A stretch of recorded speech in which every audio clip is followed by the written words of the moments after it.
ఆదిలాబాద్లో యూనివర్సిటీ ఏర్పాటుకు ఉద్యమం జనించింది.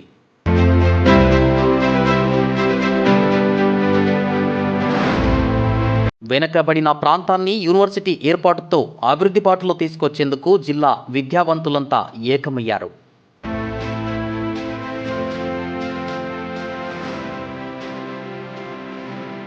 ఎలాగైనా యూనివర్సిటీని సాధించుకునే తీర్తామని భీష్మించుకున్నారు జిల్లావాసులు. ఆదిలాబాద్లో విశ్వవిద్యాలయ ఏర్పాటుపై మన PJ digital news special story. నమస్తే, welcome to PJ digital news. ప్రస్తుతం మనం ఆదిలాబాద్ జిల్లాలో ఉన్నాము. అక్షర క్రమంలో ఆదిలాబాద్ జిల్లా ప్రథమ స్థానంలో ఉన్న అభివృద్ధిలో మాత్రము అధమ స్థానంలో ఉందని చెప్పేసి ఇప్పటికీ వాదనలు ఉన్నాయి. అటు రాజకీయ నాయకులు, రాష్ట్ర నాయకత్వంలో కూడా ప్రస్తావించే సమయంలో వెనుకబడిన ఆదిలాబాద్ జిల్లా అని చెప్పేసి ఇప్పటికీ అంటూనే ఉంటారు. కానీ ఇక్కడి ప్రజలు మాత్రము ఉద్యమాలు చేయడంలో ముందంజలోనే ఉన్నామని చెప్తా ఉన్నారు. జిల్లాను ఎలాగైనా అభివృద్ధి చేసుకోవాలన్న సంకల్పంతో ఆదిలాబాద్ జిల్లాలో యూనివర్సిటీ ఏర్పాటు చేయాలని చెప్పేసి కూడా సంకల్పించారు. దానికి సంబంధించి సాధన సమితి కూడా ఏర్పాటు చేసుకొని ఒక కార్యాచరణతో ముందుకు వెళ్తా ఉన్నారు. ఇక్కడ ఆదిలాబాద్ జిల్లాలో యూనివర్సిటీ ఏర్పాటు చేస్తే ఎటువంటి ప్రయోజనాలు మేలు చేకూరనున్నాయి అనే విషయాలపై మనతో మాట్లాడే విద్యావేత్త కిరణ్ కుమార్ గారు మనతో పాటు ఉన్నారు. మాట్లాడే ప్రయత్నం చేద్దాం. సార్ నమస్తే సార్. ఇక్కడ యూనివర్సిటీ ఏర్పాటు చేయడం ద్వారా ఎట్లాంటి ప్రయోజనాలు చేకూరనున్నాయి? ఎడ్లాపురం గడ్డబిడ్డగా, ఈ ప్రాంతవాసిగా, మరి ఈ ప్రాంతం యొక్క అభివృద్ధి కోరుకున్న వ్యక్తిగా నేనేమంటానంటే, మరి విద్యాదానం మహాదానం. మరి చాలాసార్లు మరి ఇక్కడే పుట్టి, ఇక్కడే పెరిగి, ఇక్కడే చదువుకున్నాను. డిగ్రీ గమనించేది ఏంటంటే, మరి అందరూ చాలామంది వెనుకబడిన జిల్లా అని అంటారు, కానీ వాస్తవంగా మనం చూసినట్టయితే చాలా ప్రాంతాల్లో ఆదిలాబాద్ జిల్లా వాస్తవ్యులు అనేక రంగాల్లో ముందున్నారు. ఆ ఒక్క అంశాన్ని మనం పక్కకు పెట్టి ఒకటి గమనించాలి ఏంటంటే, మరి ఇది రాష్ట్ర రాజధానికి దూరంగా ఉండడం, అదేవిధంగా మరి అన్ని జిల్లాలో ఒక యూనివర్సిటీ ఉండడం, మన జిల్లాలో ఉండకపోవడం కూడా ఒక విధంగా గిరిజన బిడ్డలకు కావచ్చు, అదేవిధంగా మరి చాలా విశాలంగా ఉన్న పూర్వ జిల్లా కావచ్చు, చాలామందికి విద్య చేరట్లేదు. మరి అలాంటి సందర్భంలో ఒక యూనివర్సిటీ ఎస్టాబ్లిష్ చేసినట్టయితే అందరికీ ఉపయోగపడుతుంది. మొన్న ఒక అంబేద్కర్ ఓపెన్ యూనివర్సిటీ ఎగ్జామ్స్ జరుగుతూ ఉంటే ఆదిలాబాద్లో పోయి చూస్తే వేల మంది రాస్తున్నారు. మరి ఒక యూనివర్సిటీ ఇక్కడ వచ్చినట్టయితే మరి ఎందరో మంది విద్యార్థికులు అవుతారు. ఫర్ ఎగ్జాంపుల్, నేను 99లో జాబ్లోకి వచ్చాను. పిహెచ్డీ చేయడానికి నాకు 20 సంవత్సరాలు పట్టింది. కానీ అదే మనం వేరే ప్రాంతాల్లో చూసినట్టయితే అక్కడ విశ్వవిద్యాలయాలకు అవైలబిలిటీ ఉండడం వల్ల ప్రతి ఒక్కరు కూడా పిహెచ్డీలు అన్నది కామన్ అయిపోయింది. మరి నా ప్రాంతంలో కూడా మరి ప్రతి విద్యార్థికి విద్య చేరాలి అన్న ఒక ఆలోచన నాలో ఉంది. అదేవిధంగా మీరందరూ కూడా దాని పట్ల ప్రయత్నం చేస్తున్నారు. చాలా మంచి విషయం. ఇన్ని రోజుల తర్వాత దీని పట్ల ఒక ఆలోచన రావడం, మీరందరూ కూడా కలిసికట్టుగా ముందుకు పోవడం, అదేవిధంగా అందరు మేధావులు కూడా మీకు సపోర్ట్ చేయడం, ఈ ప్రాంతవాసులు కూడా సపోర్ట్ చేయడం, మరి రేపు పొద్దున మరి ఆదిలాబాద్ జిల్లా కేవలం అక్షరక్రమంలో ఉండడం కాదు, నిజంగా ముందుందన్న నిరూపించాలంటే మరి ఒక విశ్వవిద్యాలయం అవసరం. ముఖ్యంగా మనం చూసినట్టయితే బీఈడీ చేయడానికి చాలామంది దూర ప్రాంతాలకు వెళ్తున్నారు, పీజీలు చేయడానికి దూర ప్రాంతాల్లో వెళ్తున్నారు, ఇంజనీరింగ్ చేయడానికి దూర ప్రాంతాల్లో వెళ్తున్నారు. ఇది ప్రయాణపరంగా కూడా ఇబ్బందే, అదేవిధంగా మానిటరీగా కూడా ఇబ్బందే, అదే వేరే ప్రాంతాల్లో ఉండడం కూడా ఇబ్బంది అవుతుంది. కాబట్టి మరి విద్యాదానం మహాదానం అని ముందే చెప్పుకున్నాం. అదేవిధంగా స్వామి వివేకానంద చెప్పినట్టు ఎడ్యుకేట్ ద మాసెస్. మరి విద్య అందరికి అందించినట్టయితే ఈ ప్రాంత అభివృద్ధి జరుగుతుంది. కాబట్టి మీ అందరి ఆలోచన ఏదైతుందో విశ్వవిద్యాలయ ఏర్పాటు, మరి ఈ ప్రాంత అభివృద్ధి గురించి కాంక్షించే మొదటి వ్యక్తిగా మీ అందరితో పాటు కూడా మరి ఒక విశ్వవిద్యాలయాన్ని ఏర్పాటు చేసినట్టయితే ప్రభుత్వం సానుకూలంగా స్పందిస్తుంది. ఎందుకంటే ప్రతి ప్రభుత్వం కూడా ఈ యొక్క ప్రాంతం పట్ల శ్రద్ధ చూపడం, ఈ ప్రాంతానికి స్పెషల్గా ఫండ్స్ అలాట్ చేసే ప్రయత్నం చేశారు. మరి ఇప్పుడున్న ప్రభుత్వం కూడా మరి ఈ ప్రాంతం పట్ల ప్రత్యేక శ్రద్ధ చూపెడుతుంది. కాబట్టి డెఫినెట్గా మీ అందరి ఆలోచనలు కూడా ప్రభుత్వానికి చేరి విశ్వవిద్యాలయం ఏర్పాటు చేసినట్టయితే అందరితో పాటు నేను కూడా సంతోషిస్తానని చెప్తున్నాను. ప్రాంతవాసిగా, ఇక్కడ విద్యావేత్తగా ఇక్కడి అక్షరాస్యత ఎలా ఉంది? మనం చూసినట్టయితే ఇక్కడ బహుభాష మల్టీలింగ్వల్ సిచ్యువేషన్ ఉంది. కాబట్టి కొద్దిగా మనం అనుకున్నట్టు అంత తక్కువేం లేదు. కంపారిటివ్లో మనం తీసుకున్నట్టయితే వేరే జిల్లాల కంటే కొద్ది తక్కువ ఉంది. కానీ మనం చూసుకున్నట్టయితే ప్రతి పోటీ పరీక్షల్లో కావచ్చు, లేదా ఎంట్రన్స్లో కావచ్చు ఇక్కడి ప్రాంత వాసులు విజయాలు సాధించిన మనం చూడొచ్చు, నిదర్శనం ఉంది. కాబట్టి అక్షరాస్యతకు దూరం కావడానికి కారణం ఏంటంటే మనకు ఏవైతే ఎడ్యుకేషనల్ ఫెసిలిటీస్ ఉండట్లేవో దానివల్లే దూరం అవుతున్నారు. ప్రాథమిక విద్య కావచ్చు, హై స్కూల్ విద్య కావచ్చు, ఇంటర్మీడియట్ వరకు, డిగ్రీ వరకు చాలా ఉంది. కానీ ఉన్నత విద్యకు సంబంధించి దూరం ఉండటం వల్ల కూడా రానున్న జనరేషన్కి అది గైడెన్స్ ఇవ్వలేకపోతున్నాం. కాబట్టి కొద్దిగా అక్షరాస్యతతో వెనుకబడి ఉంటుంది. అంతకంటే ఎక్కువ చాలాసార్లు విద్యార్థులను అడుగుతూ ఉంటాం, మరి ఎందుకు మీరు అంటే హయ్యర్ ఎడ్యుకేషన్ పోతలేరంటే వాళ్ళు ఏమంటారు, సార్ దూరభారం ఒకటి. ముఖ్యంగా మనం చూసినట్టయితే ఈ ప్రాంతంలో గిరిజనులు అనేక రకాల సమూహాలు ఉన్నాయి కాబట్టి వాళ్ళందరికీ కూడా ఫైనాన్షియల్ ప్రాబ్లమ్స్ ఉన్నాయి. కాబట్టి మరి ఒకవేళ ఇక్కడే ఏంటంటే లభ్యమవుతుంది. ఫర్ ఎగ్జాంపుల్ మనం తీసుకున్నాం, ఇప్పుడు డిగ్రీకి సంబంధించి ఏ పని ఉన్నా కూడా కాకతీయ యూనివర్సిటీకి వెళ్ళాలంటే వరంగల్కి వెళ్ళొచ్చేసరికి దాదాపు 2-3 వేల రూపాయలు అవుతున్నాయి. మరి అదే ఇక్కడే అవైలబుల్ ఉన్నట్టయితే, ఇక్కడే మనకు లభ్యత ఉన్నట్టయితే ప్రతి ఒక్క విద్యార్థి కూడా మరి విద్యను అందుకోవడానికి ప్రయత్నం చేస్తాడు. తద్వారా ఏమవుతుందంటే ఎప్పుడైతే విద్య అందుతుందో సాధికారకత అన్నది కూడా సాధ్యమవుతుంది. అంటే ఎంపవర్మెంట్.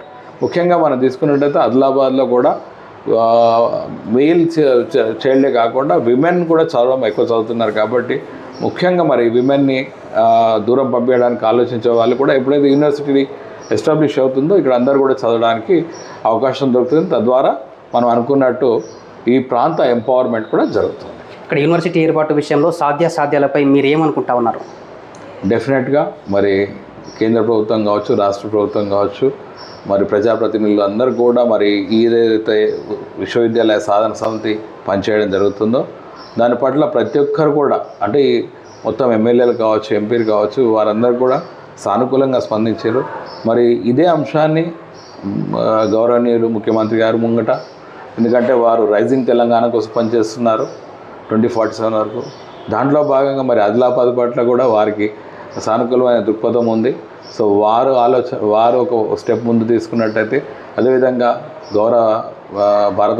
భారత ప్రభుత్వానికి కానీ మనం నిర్ణయించినట్టయితే ఎంపీ గారి ద్వారా డెఫినెట్గా నేను అనుకుంటున్నాను 2 ప్రభుత్వాలు, కేంద్ర ప్రభుత్వం అదేవిధంగా రాష్ట్ర ప్రభుత్వం తలుచుకున్నట్టయితే డెఫినెట్గా విశ్వవిద్యాలయం ఇక్కడ వస్తుంది, మనందరి కోరిక తీరుతుంది. బద్దం పురుషోత్తం రెడ్డి గారు ఉన్నారు, మాట్లాడించే ప్రయత్నం చేద్దాం. సార్ నమస్తే సార్. ఇక్కడ యూనివర్సిటీ ఏర్పాటు విషయమై ఎట్లాంటి కార్యాచరణతో ముందుకు వెళ్ళనున్నారు, అసలేంటి? మన పీజే న్యూస్ గారికి చాలా మీరు ముందుండి ఈ అంశాన్ని ప్రజల దృష్టికి తీసుకొస్తున్నందుకు చాలా ప్రత్యేకంగా ధన్యవాదాలు సార్. అయితే ఏంటంటే మన ఉమ్మడి ఆదిలాబాద్ జిల్లాలో గమనించినట్లయితే మనం తరతరాలుగా అని చెప్పవచ్చు చాలా వెనుకబడి ఉన్నాము. ఏ విషయంలో అయినా గతంలో మనకు వచ్చిన ఫారెస్ట్ యూనివర్సిటీ ఈరోజు ములుగుకు తరలి వెళ్ళడం కావచ్చు, మళ్ళీ అదేవిధంగా మరి ఏదైతే పత్తి పరిశోధన కేంద్రం అని ఉండేనో అది వేరే ప్రాంతంలో ఏర్పాటు చేస్తామన్నారు. దానిని మేమందరం ఇక్కడ ప్రయత్నాలు చేసి ఆదిలాబాద్లో ఏర్పాటు చేయడం జరిగింది. అలాంటిది ఒక ఇంజనీరింగ్ కాలేజ్ ఒక్క ఇంజనీరింగ్ కాలేజ్ ఉండే, అది కూడా తరలి వెళ్ళింది, ఇక్కడ లేదు. అంటే అట్లీస్ట్ కాలేజీలు కూడా లేవు. మరి కొన్ని మనము చూసినట్లయితే సూర్యాపేట లాంటి ప్రాంతాల్లో ప్రతి మండలంలో కూడా ఒక ఫార్మసీ కాలేజ్ ఉన్నట్టు మనం గమనించవచ్చు, అంటే సిటీకి దగ్గరలో. అట్లాంటివి చూస్తే ఇక్కడ కేవలం మనం ఈ ఒక డైట్ కాలేజో ఒక రిమ్స్ మెడికల్ కాలేజ్ తప్ప ఇక్కడ ఆదిలాబాద్లో పెద్దగా చెప్పుకునేటివి లేవు. ప్రతి దాంట్లో నిర్లక్ష్యము, వివక్షతకు గురవుతున్నాము. మళ్ళీ ఏసీబీకి సంబంధించిన ఉమ్మడి ఏదైతే కార్యాలయం ఉంటుందో అది కూడా ఇటీవల అక్కడ తరలి వెళ్ళడం జరిగింది. ఇంకా ఇలాంటివి చాలా ఉన్నాయి, రిజిస్ట్రేషన్కి సంబంధించి కావచ్చు. ఈవెన్ మేము రీజనల్ లెవెల్లో ఇంకా దేనికైనా ఈవెన్ ఒక రియల్ ఎస్టేట్ సంబంధించి ఒక లేఅవుట్ చేయాలన్నా కానీ ప్రతిదానికి ఒక పెద్దదానికి రీజనల్ లెవెల్లో బయటకు వెళ్ళడము, ఇలా అనేక కోణాల్లో ఉన్నాయి. ప్రత్యేకంగా మనమైతే దీన్ని ఏ విషయంలో అంటే ఆదిలాబాద్ జిల్లా వారికి యూనివర్సిటీ రావాలి. ఎందుకంటే ఇటుపక్క చూస్తే నాందేడ్ కావచ్చు, ఇటు నాగ్పూర్, ఇట్లా మనము ఎన్నో ఉన్నాయి. ఎక్కడి నుంచో చాలామంది కేవలం వైద్యం కోసమే వస్తున్నారు, విద్య కోసము. మనమే ఇక్కడ నుంచి సుదూర ప్రాంతాలకు వెళ్ళాల్సి వస్తుంది. మరి దగ్గరలోనే నిజామాబాద్లో కూడా ఉంది, మరి అలా చూసినట్లయితే యూనివర్సిటీ వరంగల్లో కూడా ఉంది. కానీ ఉమ్మడి జిల్లాల పరంగా చూసినట్లయితే కేవలం ఒక ఆదిలాబాద్లోనే లేదు అండి. సో ఈ ఆదిలాబాద్లో ఎందుకు ఉండకూడదు యూనివర్సిటీ అని చెప్పేసి మనకు సాక్షి మీడియా వాళ్ళు ఒక 45 రోజుల కిందట ఒక కార్యాచరణకు సంబంధించి అందరినీ విద్యావంతులని కలిసి ఇన్వైట్ చేయడం జరిగింది. ఆ కార్యక్రమంలో భాగంగా ఈ ఉద్యమం అనేది ఊపిరి పోసుకుంది. దాని తర్వాత మనము ఒక్కొక్కరి దగ్గరికి వెళ్తూ ముఖ్యంగా ఇట్లాంటి డైట్ కళాశాల కావచ్చు, మరియు గవర్నమెంట్ డిగ్రీ కాలేజీలు కావచ్చు, మళ్ళా ప్రజాప్రతినిధులను వీళ్ళందరినీ కలుస్తూ అసలు యూనివర్సిటీ యొక్క ఆవశ్యకత గురించి వివరిస్తూ ప్రజలను కూడా మరియు విద్యావంతులను మన ఉపాధ్యాయ వర్గాలను మనం చైతన్యపరుస్తున్నాము. తర్వాత ఒకరోజు దీన్ని శాంతియుతంగా ఒక కార్యక్రమం నిర్వహించి సీఎం గారు రేవంత్ రెడ్డి గారి దృష్టికి తీసుకెళ్లాలనే ఉద్దేశంతోనే దీన్ని ఒక శాంతియుతంగా ప్రజాస్వామ్యయుతంగా ఈ కార్యక్రమాలను నిర్వహిస్తున్నాము. అంటే దీంట్లో భాగంగా సుదూర ప్రాంతం అనేది ఒకటయ్యింది. రెండవది ఒక పిహెచ్డి పీజీ చేయాలన్నా కానీ ముఖ్యంగా మన ఆడబిడ్డలు ప్రతి చిన్నదానికి కూడా డిగ్రీ వరకు చదివించడమే ఎక్కువైపోయింది. అదే మనం స్టెమ్ విభాగం అంటాం, science and technology and engineering and medicine అనే విభాగాలలో, మ్యాథమెటిక్స్ అనే విభాగాలలో డిగ్రీ వరకు చదివి పీజీ పిహెచ్డీకి వెళ్ళాలంటే కేవలం 13% మంది మాత్రమే దేశవ్యాప్తంగా జస్ట్ రీసెర్చ్ వైపు వెళ్తున్నారు. అదే మనం ఫారిన్ కంట్రీస్లో మనకంటే తక్కువ డిగ్రీ స్థాయిలో ఈ సైన్స్ విభాగాల్లో ఉన్నా కానీ పిహెచ్డీలు చేయగలుగుతున్నారు. మనకి ఇది ఏదో తెలియని అంశంగా మారింది. పిహెచ్డీ అంటే ఒక తీరని ఆశలా కూడా అయింది. ఇక్కడ ఎందరో మంది డాక్టరేట్ చేసేవంత మేధావులు విద్యావంతులు ఉన్నారు. గతంలో అంటే ఓకే ఆదిలాబాద్ అంటే వెనుకబడి జిల్లా అని చెప్పొచ్చు. మొన్నటికి మొన్న టీఎస్పీఎస్సీ రిలీజ్ చేసిన ఏ పోటీ పరీక్షలో అయినా కానీ గ్రూప్ 2లో 12 మందిలో 6గురికి ఓన్లీ ఆదిలాబాద్ స్పెషల్ విభజన తర్వాత ఏర్పడ్డ ఆదిలాబాద్ నుంచి 6గురికి వచ్చిందండి.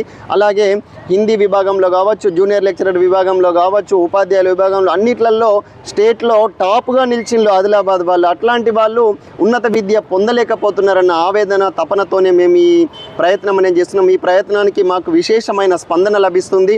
ఈ స్పందనని మేము ఆధారంగా చేసుకొని మేము కూడా ఇంకా మరింత ఉత్సాహంతో మా కార్యవర్గ సభ్యులందరూ కూడా వర్క్ చేస్తున్నారు. ప్రతి మండలాల్లో కూడా దీనికి సంబంధించిన కమిటీలు ఏర్పాటు చేయడం జరిగింది. అందరికీ వినతి పత్రాలు కూడా ఇస్తున్నాము. ప్రజాప్రతినిధులు కూడా తమ వంతు మనకు మద్దతు తెలియజేస్తున్నారు. నిన్న మన ఎంపీ నగేష్ గారిని కలిస్తే కూడా వారు తను పార్లమెంట్లో తన గళాన్ని వినిపించి అవసరమైతే సెంట్రల్ యూనివర్సిటీ తెప్పిస్తా అన్నాడు. చాలా సంతోషకరమైన విషయం. మరియు మన గౌరవ ఎమ్మెల్యే పాయల్ శంకర్ గారు కూడా గతంలో కూడా మాట్లాడారు అసెంబ్లీలో. ఇప్పుడు కూడా మళ్ళీ తన వంతుగా మాట్లాడతాను అని చెప్పడం జరిగింది. మరియు ఇంకా ఇతర ప్రజాప్రతినిధులు కూడా తన వంతుగా వాళ్ళు మీడియా ముందుకు వచ్చి నిన్న కూడా తెలియజేయడం జరిగింది. అయితే యూనివర్సిటీ ఏర్పడితే ప్రత్యక్షంగా పరోక్షంగా అనేక ఉద్యోగాల కల్పన, దానితో పాటు సంస్కృతి కూడా ఆదిలాబాదు తెలంగాణ యొక్క సంస్కృతి కూడా ఇతర రాష్ట్రాల వాళ్ళు వస్తారు. ఇప్పుడు మనం వెళ్తలేమా అండి? IIITలో సీట్ వచ్చినా కానీ ఎక్కడో జబల్పూర్ కూడా వెళ్తున్నాం, అస్సాం కూడా వెళ్తున్నాం. అట్లాంటివి మన దగ్గర కూడా రావాలి. దీని ద్వారా మనకు ఎందుకంటే రైల్వే సౌకర్యం కూడా ఉంది నియర్ బై, అతి త్వరలో ఎయిర్పోర్ట్ కూడా రాబోతుంది. అట్లాంటిది ఎందరో మంది ఢిల్లీ నుంచి యూనివర్సిటీల నుంచి ప్రొఫెసర్లు కూడా ఇక్కడ వచ్చి ఉండాలి. ఆదిలాబాద్ వారు చైతన్యం కావాలి. ఆదిలాబాద్ అంటే అక్షర క్రమంలో ముందుంది. బాసర సరస్వతి అమ్మవారి యొక్క ఆశీర్వాదం కూడా ఉంది. అయినా కానీ మనము విద్యలో ముందున్నాము, ఇప్పుడు వెనుకబడకూడదు, ఇంకా తరతరాలుగా వెనుకబడకూడదు అని చెప్పేసి ఇది ఒక తరం యొక్క ఆవేదన అని చెప్పేసి ఈ సంబంధించి ఇక్కడ రాజకీయ నాయకుల సపోర్టు సహకారం ఏ విధంగా ఉంది? ఇక్కడ ఉన్న రాజకీయ నాయకులు అయితే చాలా యాక్టివ్గా చెప్తున్నారు. కానీ వాళ్ళు అసెంబ్లీలో మాట్లాడాలి, పార్లమెంట్లో మాట్లాడాలి. మాట్లాడిన తర్వాత కూడా ఈ ఫైల్ని సీఎం దృష్టికి తీసుకెళ్లి విద్యాశాఖ మరియు ఉన్నత విద్యాశాఖ మరియు కేంద్ర ప్రభుత్వంలో ఉన్న విద్యాశాఖ ఆధ్వర్యంలో వెంటనే జీవో మరియు దీనికి సంబంధించిన జీవోలోని ఆర్డర్ని పాస్ చేసి, ఎందుకంటే గౌరవ ముఖ్యమంత్రి రేవంత్ రెడ్డి గారు కూడా ప్రతి జిల్లాకు ఒక యూనివర్సిటీ ఏర్పాటు చేస్తానని హామీ ఇచ్చారు. ఆ హామీ ఆధారంగానే మా లోపల ఇంకా ఉత్సాహం జరిగింది, తప్పకుండా ఇవ్వాలి అని చెప్పేసి. దీనికోసం అసలు ఉద్యమం చేయాల్సిన అవసరం కూడా లేదు. ఎందుకంటే వారే స్వయంగా విద్యాశాఖ మంత్రిగా కూడా తన బాధ్యతలు, ఇప్పుడు గౌరవ సీఎం గారే విద్యాశాఖను కూడా నిర్వహిస్తున్నారు. అలాంటప్పుడు అతనే తన కనుసన్నల్లోనే ఉన్న ఈ యొక్క చిన్న అంశం వారు తలుచుకుంటే ఒక రోజులోనే దీనికి సంబంధించిన అవకాశం ఇవ్వచ్చు.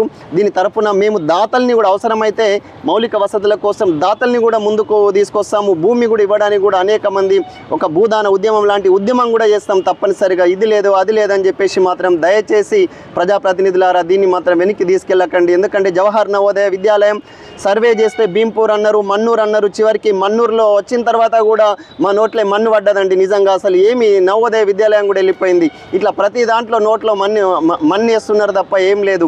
కేవలం రైతన్నలు వ్యవసాయాన్ని నమ్ముకొని ఉన్నారు. అదే వ్యవసాయం మీదనే మేము బతుకుతున్నాము. ఆ వ్యవసాయం కూడా ఇప్పుడు చేయలేని పరిస్థితుల్లో ఉంది. ఇట్లా అకాల వర్షాలు ఇట్లాంటి వాటి వల్ల ఎన్ని రోజులు రైతు బిడ్డ రైతుగానే ఉంటున్నారు. అదొక మంచి విషయమే. కానీ వాళ్ళు కూడా ఒక చిన్నపాటి ఒక పీజీ పిహెచ్డీ చేసి ఏదో తన స్వయం ఉపాధికి సంబంధించిన శిక్షణ అయినా చేసుకుంటే బాగుంటుంది అని చెప్పేసి. ఆదిలాబాద్ జిల్లాలో యూనివర్సిటీ సాధన అనేది చాలా రోజుల నుంచిగా జరుగుతున్న పోరాటం. వాస్తవంగా ఆదిలాబాద్ అత్యంత వెనుకబడిన జిల్లా. అయితే ఇక్కడ అన్ని వనరులు ఉన్నప్పటికీ ఉన్నత విద్యా అవకాశాలు లేకపోవడం వల్ల ఆదిలాబాద్ జిల్లాలో పేద బడుగు బలహీన వర్గాలకు చెందిన ప్రజలు ఎక్కువగా ఉండడము, వారికి ఆర్థిక స్తోమత లేకపోవడం వల్ల ఆసక్తి ఉన్న ఉన్నత విద్య అభ్యసించలేకపోతున్నారు. అందుకని ఈరోజు తెలంగాణ రాష్ట్రంలో ఉమ్మడి 10 జిల్లాలలో 9 జిల్లాలకి యూనివర్సిటీ ఉంది. మరి ఆదిలాబాద్ జిల్లా ప్రజలు ఏం పాపం చేసింది? ఆదిలాబాద్ పిల్లలు చదువుకోకూడదా? ఆదిలాబాద్లో గతంలో గిరిజన యూనివర్సిటీ మంజూరైన తర్వాత ఉట్నూరు కేంద్రంగా కొంత స్థల సేకరణ జరిగింది. కానీ అది కూడా మళ్ళీ ములుగుకు తరలించుకుపోవడం జరిగింది. ఈ రకంగా ఆదిలాబాద్కు ప్రతిసారి అన్యాయం జరుగుతుంది. కాబట్టి ఇక్కడ విద్యార్థులు ఉన్నత విద్య చదువుకుంటే తప్ప ఈ ప్రాంతం అభివృద్ధి కాదు. వీళ్ళు చదువుకోవడానికి ఈరోజు 300 కిలోమీటర్ల దూరంలో ఎక్కడో హైదరాబాద్ ఇటు మహారాష్ట్ర వెళ్ళి చదువుకోవాలంటే ఆర్థికంగా మగపిల్లల్ని కష్టంగా పంపిస్తుండొచ్చు. కానీ ఆడపిల్లల చదువులకు పూర్తిగా వారు దూరం అవుతున్నారు. కాబట్టి ఈ సందర్భాన్ని పురస్కరించుకొని ఈ యూనివర్సిటీ సాధన సమితి అనేది ఒకటి ఏర్పాటు చేయడము, అందులో అందరూ కూడా మేము ఆదిలాబాద్కి యూనివర్సిటీ కావాలని ఒక కార్యాచరణ జరుగుతుంది. మరి ప్రతి ఒక్కరు ఈ కార్యక్రమంలో పాల్గొనే విధంగా మేము కూడా వారిని డిమాండ్ చేస్తున్నాము. కేంద్ర రాష్ట్ర ప్రభుత్వాలు ఎట్టి పరిస్థితుల్లో ఆదిలాబాద్కు ఒక యూనివర్సిటీ మంజూరు చేసినట్లయితే ఆదిలాబాద్ అభివృద్ధికి అవకాశం ఉంటుంది. ఎందుకంటే చదువుకున్న చోటనే వాళ్ళకు ఉద్యోగ ఉపాధి అవకాశాలు కూడా మెరుగైతాయి. యూనివర్సిటీ ఉంటే ఇక్కడ ఆదిలాబాద్లో గిరిజనులు అత్యధికంగా ఉన్న గిరిజనులకు లాభం అవుతుంది. ఏ రకంగా అంటే వాళ్ళు రీసెర్చ్ చేసుకోవడానికి ఇక్కడ అవకాశం ఉంటుంది. మరి రాష్ట్రంలో అత్యధికంగా ఫారెస్ట్ అడవులు ఉన్న జిల్లా ఆదిలాబాద్ జిల్లా. కానీ ఫారెస్ట్ యూనివర్సిటీ ఎక్కడ ఏర్పడ్డది? హైదరాబాద్లో ఏర్పడ్డది. అత్యధికంగా మైన్స్ ఉన్న జిల్లా ఏది?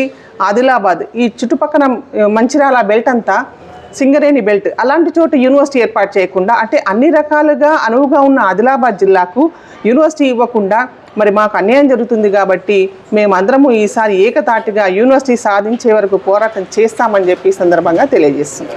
అక్షర క్రమంలో ఆదిలాబాద్ జిల్లా ప్రథమ స్థానంలోన, అభివృద్ధిలో మాత్రం వెనుకంజలో ఉందని చెప్పేసి, అదేవిధంగా గతంలో ఇక్కడ రావాల్సిన యూనివర్సిటీ కూడా కొన్ని రాజకీయ కారణాల వల్ల వేరే జిల్లాకు తరలిపోయిందని చెప్పి చెప్తా ఉంటారు. ఈ విషయంలో ఏం చెప్పదలుచుకున్నారు? అక్షర క్రమంలో అభివృద్ధిలో ఆదిలాబాద్ ముందు ఉంది, అభివృద్ధిలో మాత్రం వెనుకబడి ఉంది. ఈరోజు మనం రాష్ట్రంలో అత్యల్ప లిటరసీ రేట్ ఎక్కడ ఉంది అంటే ఉమ్మడి ఆదిలాబాద్ జిల్లాలో ఉంది. అదే రకంగా అత్యధికంగా గిరిజనులు రక్తహీనతతో బాధపడుతున్నారు. అత్యల్ప ఉన్నత విద్యను అభ్యసించిన వారు ఆదిలాబాద్ జిల్లాలో ఉన్నారు. ఈ రకంగా ఏ రకంగా చూసినా ఆదిలాబాద్ వెనుకబడ్డది. మరి దీనిలో రాజకీయ కోణంగా ఖచ్చితంగా చూసినట్లయితే రాజకీయ ప్రాబల్యం ఉన్న చోట అవి తరలిపోతున్నాయంటే ఆదిలాబాద్ జిల్లా రాజకీయ చైతన్యం లేనట్టే. మరి రాజకీయ నాయకులు ఎన్నికలప్పుడు మాత్రమే మాట్లాడి పదవులకు వచ్చిన తర్వాత ఆదిలాబాద్ పట్టించుకోకపోవడం, ముఖ్యంగా విద్యా రంగం మీద వారికి అవగాహన లేక మాట్లాడతలేరా? మరి దీని మీద అవసరము అనేది ఆదిలాబాద్ ప్రజలకు యూనివర్సిటీ అవసరమనే విషయాన్ని వీళ్ళు ఎందుకు గట్టిగా ప్రభుత్వాన్ని డిమాండ్ చేయలేకపోతున్నారనే విషయాన్ని గుర్తించి ఈరోజు విద్యావంతులు, మేధావులు అందరూ కలిసి ఆదిలాబాద్కు యూనివర్సిటీ సాధన కోసం ప్రతి ఒక్కరూ నడుం బిగించడం శుభసూచకం. మరి దీన్ని సాధించడానికి వారి పోరాటంలో భాగంగా నేను కూడా పాల్గొనడం జరుగుతుంది. గతంలో నేను కూడా 2022-21లో ప్రతి కాలేజీలో వెళ్ళి యూనివర్సిటీ సాధన కోసం విద్యార్థుల్ని చైతన్యం చేస్తూ జరిగింది. ఇందులో నేను చేస్తే ఆ పోరాటం అంటే ఒక మంచి ఊపులో ఉన్నప్పుడు కొందరు కుట్ర చేసి దీన్ని డైవర్ట్ చేసి కలెక్టర్ గారు కారుకు పిల్లల్ని తీసుకుపోయి అడ్డంగా కారు మీద కూడా ఎక్కిండ్రు. ఆ రకంగా చేయడం వల్ల యూనివర్సిటీ సాధన అనేది దాన్ని డైవర్ట్ అయ్యింది. పిల్లల మీద కేసులు అవ్వడం వల్ల యూనివర్సిటీ సాధన గురించి అందరూ కొంచెం దాన్ని వెనక్కి తీసుకోవడం జరిగింది. ఈ రకంగా రాజకీయాలు ఎప్పుడైతే ఎంటర్ అవుతాయో ఇలాంటి సాధన అనేది చాలా కష్టం. కాబట్టి నిస్వార్థంగా ప్రతి ఒక్కరూ దీంట్లో ముందుకు రావాలి. రాజకీయాలు ప్రభుత్వాలు అన్ని పార్టీలు సపోర్ట్ చేయాల్సిందే. కానీ దానికి తగిన చైతన్యం ప్రజల్లో వస్తే, ఆదిలాబాద్ ప్రజలు డిమాండ్ చేస్తే, ఒక్క మాట మీద మేమందరం యూనివర్సిటీ కావాలని అడిగితే ఏ ప్రభుత్వమైనా దిగిరాక తప్పదు. అలాంటి పోరాటాని కోసం మేము కార్యాచరణ రూపొందిస్తున్నాం. ఇట్లాంటి కార్యాచరణ ఉండబోతోంది. ముందుగా అన్ని కాలేజీలు విద్యావంతుల ద్వారా ఒక కమిటీ ఏర్పడ్డది. మనం ఫస్ట్ కాలేజీలు తిరుగుతున్నప్పుడు మేము ఒక 2 కాలేజీలకు వెళ్ళగానే అక్కడ కాలేజ్ పిల్లలతో పాటు స్టాఫ్, ముఖ్యంగా వాళ్ళు ఏ రకంగా ఎంఏలు పిహెచ్డీ చేయడానికి ఎన్ని ఇబ్బందులు పడ్డారు, ఆర్థికంగా ఎంత కష్టపడ్డారు, హైదరాబాద్ వెళ్ళడానికి ఇవన్నీ వాళ్ళు గుర్తు చేసి వాళ్ళు కూడా ఈ పోరాటంలో మేమందరం సపోర్ట్ చేస్తామని చెప్పి గవర్నమెంట్ డిగ్రీ కాలేజ్ బాయ్స్ కానివ్వండి, గర్ల్స్ జూనియర్ కాలేజ్ వాళ్ళు కూడా, స్టాఫ్ కూడా, ప్రిన్సిపల్ ప్రతి ఒక్కరూ ఇది మంచి కార్యక్రమము, దీనికి మేము పూర్తిగా సపోర్ట్ చేస్తామని చెప్తున్నారు. కాబట్టి ఇంకా కాకపోతే కేవలం ఆదిలాబాద్ పట్టణం కాకుండా మొత్తం జిల్లా అంతా తిరిగి బోత్ కానీ ఇటు బేలా మండల వరకు కూడా అన్ని మండల కేంద్రాల్లో తిరిగి దీని మీద మేము పోరాటాన్ని ఉధృతం చేయాలని చెప్పి నిర్ణయించుకున్నాం. నేను ఆదిలాబాద్ జిల్లా వాసిని, ఒక స్టూడెంట్. సో నేను డిగ్రీ కంప్లీట్ చేసుకున్నా 2024లో. సో నెక్స్ట్ పై చదువుల కోసమని యూనివర్సిటీ పీజీ కోర్స్ కానీ సిబిజెడ్ రాసిన. సో మన ఆదిలాబాద్లో యూనివర్సిటీ ఉంటే పై చదువులు దగ్గర చదువుకోవడానికి బాగుంటుంది. సో ఈ ఎంట్రన్స్లో మామూలుగా మనకు ఆదిలాబాద్లో యూనివర్సిటీ లేదు కాబట్టి వేరే జిల్లాలకు తరలి వెళ్ళాల్సి వస్తున్నాయి, సుదూరంగా విద్యని అభ్యసించుకోవాల్సి వస్తుంది. సో నార్మల్గా హైదరాబాద్, కరీంనగర్, వరంగల్ అట్లా ఆ యూనివర్సిటీలో చదివే బదులు మన ఆదిలాబాద్లోనే ఒక యూనివర్సిటీ చేస్తే బాగుంటుంది. సో పై చదువులు చదవడానికి కూడా బాగుంటుంది. గుర్తు ఉన్నారు. మన కేంద్ర ప్రభుత్వం కానీ రాష్ట్ర ప్రభుత్వం కానీ మన ఆదిలాబాద్లో వీలైనంత తొందరగా యూనివర్సిటీని ఏర్పాటు చేస్తే పేద విద్యార్థులు కానీ ఇతర ఎవరైనా కానీ చదువుకోవాలనే ఉద్దేశంతో దగ్గర చదువుకుంటారని ఆశిస్తున్నాను. నేను ఒక విద్యార్థిని. నేను ఆదిలాబాద్ జిల్లా నుంచి మాట్లాడుతున్నా.